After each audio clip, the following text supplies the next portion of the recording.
बाबा साहब भीमराव अंबेडकर की जयंती पार्टी पूरी धूमधाम से पटना में मनाने का काम करेगी। और हम लोगों ने जब भीम संसद किया था तो सभी दलित परिवार के जो लोग आए थे उन्होंने माननीय नेता को मानस पिता कहा था। और बाबा साहब भीमराव अंबेडकर ने जिस तरह से हम लोगों को आवाज़ दी, सामाजिक, आर्थिक और राजनीतिक रूप से सबलता प्रदान की संविधान के माध्यम से, और धरातल पर उतारने का काम बिहार में माननीय नेता नीतीश कुमार ने किया। सबसे पहले जब 2005 में आए तो उन्होंने अनुसूचित जाति जनजाति विभाग का गठन किया।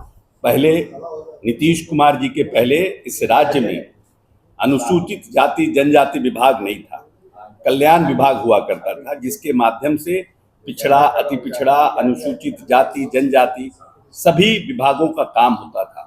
और उस विभाग का बजट मात्र 40 करोड़ रुपया था। आज सिर्फ अनुसूचित जाति जनजाति का बजट 1400 करोड़ के आसपास है। तो ये एक बड़ी बात है।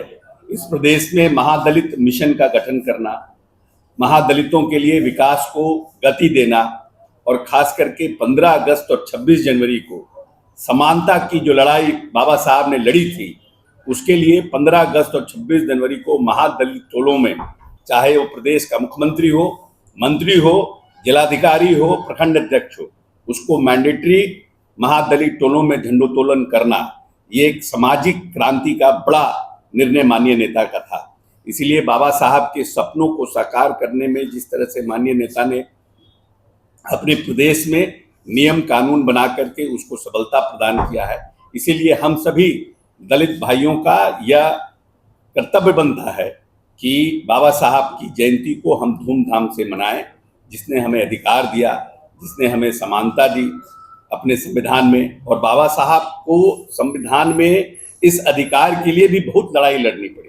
ऐसा नहीं है कि बहुत सहज रूप से हुआ, बहुत लोगों का विरोध, बहुत लोगों का आर्गुमेंट, अगर प्रिवी काउंसिल की बहस को देखिएगा तो काफ़ी बहस हुआ था इस पर, और उसके बाद समानता का अधिकार हमें मिला है। इसीलिए हम सब जो लोग जो नीतीश जी के अनुयायी हैं, जो नीतीश जी के विचारों पर और नीतीश जी के नीति पर चलने का काम करते हैं, ये हम सब की जवाबदेही और जिम्मेवारी है कि बाबा साहब भीमराव अंबेडकर की जयंती को हम सब धूमधाम से मनाएं।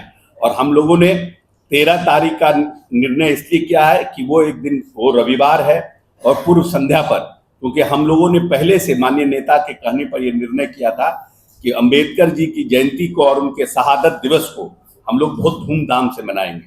और हर दिन बाबा साहब के जयंती पर हम दिवाली के रूप में इसे मनाएंगे।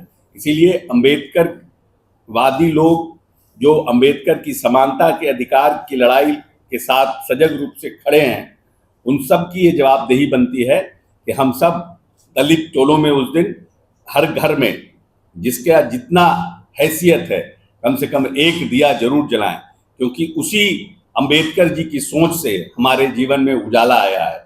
और आज माननीय नीतीश कुमार ने अगर उनके सपनों को साकार किया है तो ये अंबेडकर जी के पद चिन्हों पर चलकर, अंबेडकर के और गांधी जी के पद चिन्हों पर चलकर किया है। इसीलिए 13 तारीख को पार्टी के निर्देशानुसार हम लोग काफी धूमधाम से इस कार्यक्रम को मनाने का काम करेंगे। अशोक चौधरी जी, पार्टी की नेत्री, माननीय पूर्व सांसद स्नेह देवी जी, मुख्यालय प्रभारी वासुदेव कुशवाहा जी, ओंकार जी, और आप उपस्थित मीडिया के, print media, electronic media, social media, पत्रकार साथी, सभी साथी, आप सबों का हार्दिक अभिनंदन, स्वागत करता हूं। जैसा कि आप सभी जानते हैं, डॉक्टर भीमराव अंबेडकर जी का जयंती 14 अप्रैल, जो कुछ ही निकट समय आ गया है, हर वर्ष हमारी पार्टी इस समारोह को, उस अवसर पर उस समारोह का मनाती आ रही है। इस वर्ष भी हमारी पार्टी पूरे धूमधाम से इस कार्यक्रम को करेगी। इस कार्यक्रम का आयोजन बापू सभागार में किया जाएगा, और उस अवसर पर बिहार के यशस्वी मुख्यमंत्री श्रद्धेय श्री नीतीश कुमार जी और बिहार के हमारे पार्टी के वरीय नेतागण उपस्थित होंगे और उसमें बिहार के सभी हिस्से से हमारे कार्यकर्ता शामिल होंगे। और इस कार्यक्रम जो इसमें कहीं दो राय नहीं कि डॉक्टर भीमराव अम्बेडकर साहब का जो आदर्श है, विचार है, जो सपना था, उसको धरातल पर उतारने का काम हम सबों के नेता माननीय मुख्यमंत्री नीतीश कुमार जी ने जो किया, कि स्वतंत्र भारत के इतिहास में ऐसा कोई नेता और मुख्यमंत्री कोई अन्य राज्य का नहीं जितना काम हमारे नेता ने किया। सबसे निचले पायदान पर जो समाज, व्यक्ति, दलित, शोषित, वंचित, उपेक्षित, उनको भी विकास के मुख्यधारा से जोड़ने का काम हमारे नेता ने किया। भले ही आज महापुरुषों के नाम लेने वाले बहुत सारे राजनीतिक दल के लीडर मिल जाएंगे, लेकिन उसको व्यवहार में लाना, व्यवहारिक रूप में, और उसको उस पर अमल करना, उसको सरजमीन पर उतारना, इस सब की बस की बात नहीं। हमारे नेता ने जो किया है उसका जोर नहीं। और हमारी पार्टी और अति पिछड़ा हमारे अनुसूचित जाति प्रकोष्ठ ही नहीं, तमाम हमारी पार्टी इस कार्यक्रम को बेहतर ढंग से डॉक्टर भीमराव अम्बेडकर जी के जयंती के अवसर पर एक दिन पूर्व 13 अप्रैल को बापू सभागार में भव्य कार्यक्रम आयोजन कर रही है और उसको ऐतिहासिक बनाने के लिए सब लोग उसमें शिरकत करेंगे, भाग लेंगे। और ऊपर से हमारे पार्टी के नेता माननीय अशोक चौधरी जी, माननीय मंत्री, इस कार्यक्रम को देखेंगे और सब लोग उसमें पार्टी सब बढ़ चढ़ के सभी लोग हिस्सा लेंगे। और आगे की बात जगह, और उस दिन 14 अप्रैल को तमाम जगह जो दलित, शोषित, वंचित जो परिवार है, सभी घर, हर घर उस दिन जयंती के अवसर पर सब लोग दीप प्रज्वलित करेंगे, दीप जलाएंगे, दिवाली के रूप में उसको मनाएंगे। हमारे सभी कार्यकर्ता जो हमारे हैं सब लोग इस कार्यक्रम को आयोजन करेंगे। और पिछली बार भीम संसद में ये हम लोगों ने कहा था कि क्योंकि बाबा साहब के सोच और उनके सपने से हर दलितों के घर में उजाला आया है। संविधान बनाने के पहले तो असमानता और छुआछूत इतनी ज़्यादा थी कि लोग उसकी परछाई से भी दलित के डरते थे।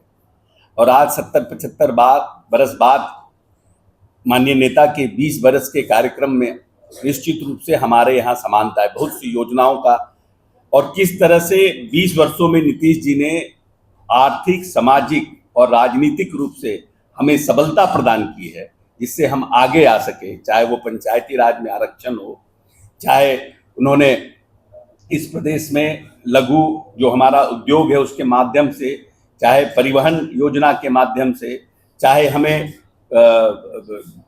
डिफरेंट योजनाओं में आर्थिक लाभ दे करके, कैसे उन सब योजनाओं के भी हम लोग जिक्र करके और लोगों में बांटने का उस दिन काम करेंगे, जिससे कि हमारा जो समाज है वो नीतीश जी के कार्यों को समझ कर सके और भविष्य में जो भी राजनीतिक दल हो वो अम्बेडकर जी के पद चिन्हों पर चल करके, और जो बड़ी आबादी अनुसूचित जाति जनजाति की है, खासकर महादलित जो परिवार है उनकी है, उसके प्रति सजग रहे और सक्रिय रहे।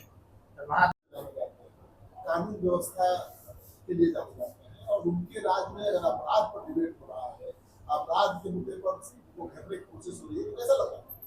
देखिए, हम लोगों की जब से सरकार आई, नीतीश जी की जब से सरकार आई, स्पीडी ट्रायल, ये नीतीश जी का कॉन्सेप्ट है कि अगर कोई क्राइम बढ़ता है तो क्राइम में पकड़ाता है तो हम उसको स्पीडी ट्रायल करके जल्दी से जल्दी सजा दिलाएंगे। और इसके पूर्व की जो परिस्थितियां थी, आज जो लोग उद्योग पर बहस कर रहे हैं, सब्सिडी की बात कर रहे हैं, SIPV की बात करते हैं, इसके पहले तो जितने उद्योग थे इस प्रदेश के और जो औद्योगिक घराने थे वो तो सब अपना लकड़ी लोहा लेके भाग गए थे। वो यहाँ था कहाँ? आप तो खुद उस समय के इतने बड़े पत्रकार रहे हैं, आप बताइए कि क्या परिस्थिति है। कोई बड़ा डॉक्टर यहाँ था, कोई गाड़ी खरीदना चाहता था, क्या इतना भय का माहौल था, किस तरह का आदमी रात में कोई निकलता था, उनको डर लगता था। कोई कभी कोई इंसिडेंट हो, कोई दुर्गा पूजा हो, सरस्वती पूजा हो, कोई रैली हो, रेला हो, क्या परिस्थिति रहती थी पटना में। आपको याद नहीं है कि पहली बेटी की शादी में मारुति का यहाँ का शोरूम कैसे चला गया, क्या नहीं, हम तो सबको पता है कि क्या परिस्थितियां थी उस समय की। हाँ, घटनाएं अभी हमारे यहाँ कुछ हुई है, हम इसमें डिनाई नहीं कर सकते हैं, लेकिन क्या इन घटनाओं में राजनीतिक साजिश है? क्या होली के बहाने सरकार को बदनाम करने के, इन सब पे चर्चा चल रहा है। माननीय नेता इस पर उच्च स्तरीय बैठक किया है कि क्या परिस्थिति, कैसे ऐसा हुआ। आज तक कभी नहीं हुआ कि पुलिस के ऊपर किन लोगों ने इस तरह का कार्य घटना किया, लेकिन जहां घटना हुए कौन लोग हैं, किस समाज के हैं, किस समाज के हैं, तो ये सब चीजों को चिन्हित करके देखा जा रहा है और कार्रवाई होगी।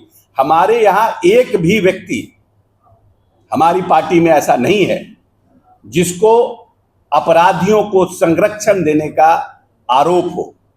हमारे यहाँ अगर किसी को, ना कोई पहले की सरकार और अभी की सरकार में बहुत फर्क है।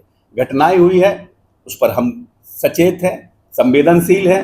मुख्यमंत्री जी ने खुद, ये माननीय मुख्यमंत्री जी का यूएसपी है लॉ एंड ऑर्डर, और घटनाएं हुई है तो उस पर कार्रवाई होगी। जो लोग दोषित हैं, दोषी हैं, उनके ऊपर कार्रवाई होगी, उन पर स्पीड ट्रायल चलेगा। लेकिन पहले की तरह नहीं है कि सरकार संपोषित अपराध हुआ करता था और सरकार के लोगों का संरक्षण प्राप्त होता था, और जो सरकार के संरक्षण के लोग थे उनके छाये में अपराध हुआ करता था। ये बात नहीं है, इन दोनों में फर्क है। घटनाएं तो होती है। हमें आपका इशारा तो है तेजस्वी यादव, अरे सीधे उनके समर्थक अपहरण उद्योग के आका सुशासन पर सवाल उठावे, समझे, हमें हंसी आती है। धन्यवाद देती जी नहीं पटना में संघ चुनाव के लिए जदयू नहीं लड़ेगी क्या? ये उस पर निर्णय करेंगे, समय तो आज अंतिम दिन है नामांकन। नहीं, अभी ऊपर के लेवल पे बातचीत चल रही है। आज लालू प्रसाद यादव जी को ईडी कार्यालय